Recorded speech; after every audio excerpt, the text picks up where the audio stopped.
Hybundro amheuaeth, un o brif heriau'r cwricwlwm newydd i'r athro yw'r gallu fod yn greadigol. I ni'n ceisio datblygu'r dysgwr creadigol. Wel, mwyn creu dysgwr creadigol, chi'n gorfod cael athro creadigol. A fi'n credu dyna un o brif pryderon arweinwyr ysgol wrth symud tuag at y cwricwlwm newydd yma yw pa mor greadigol mae fy staff. Ac unwaith eto, chi'n gorfod rhyddhau'r athrawon yma, chi'n gorfod rhoi'r hyder iddyn nhw, chi'n gorfod rhoi lle ac amser iddyn nhw i arbrofi, i dreialu, i ddangos iddi hunain bod nhw'n gallu wneud. Un o'r pethau fi'n credu fi wedi gweld dan y dysgu thematig yw bod yn hynod o gyffrous. Mae'n rhoi sawl gwahanol cyfle i ni wneud gwahanol bethau ac i edrych ar y darlun cyfan yn lle. Gyda'r gyfrediniaethau yn enwedig, mae hwnna wedi bod yn arbennig achos mae cymaint o blethu rhwng y pynciau. A fi'n credu weithiau, mae dysgu nhw ar wahân, dyw disgyblion ddim yn gweld y cysylltiadau yna. Oedd yn rili diddorol i dysgu am pethau fyddwch chi ddim yn dysgu mewn gwersi eraill. Oherwydd mae ddim yn y cwricwlwm am y gwersi eraill, ond mae'n dda oherwydd chi'n cael dysgu pethau newydd a pethau. Falle byddwch chi ddim yn gwybod os doedd dyfodol llwyddiannus yn yna.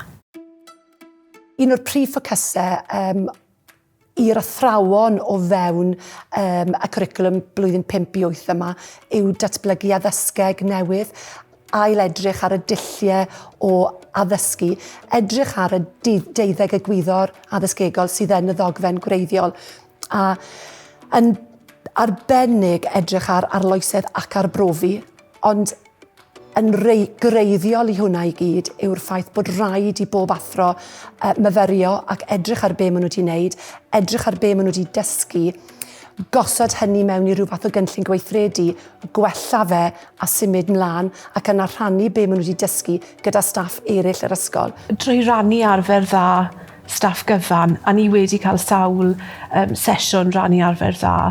Ni hefyd fel adran wedi dysgu beth mae adrannau eraill yn defnyddio, wedi defnyddio eu strategaethau nhw fewn yn gwersi ni.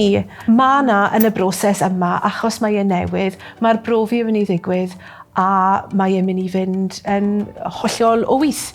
Chi'n mynd i gael gwersi sydd ddim yn gweithio, neu falle yr un wers yn arbennig gyda'r un dosbarth ac wedyn ni'n cwmpo i bisys gyda dosbarth arall. Mae eisiau fod yn agored, derbyn bod hwnna yn mynd i ddigwydd. Dyfal barhad yw fy nghyngor i.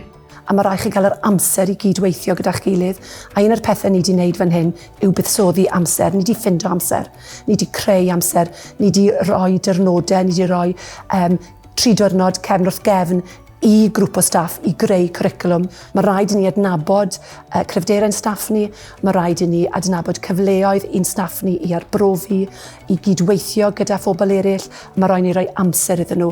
A dim ond trwy wneud y pethau hynny, i ni'n mynd i sicrhau bod y ddarpariaeth ar gyfer ein plant ni o'r safon ucha posib ac yn cwrdd â'r weledigaeth sydd wrth wraidd y cwricwlwm newydd yma.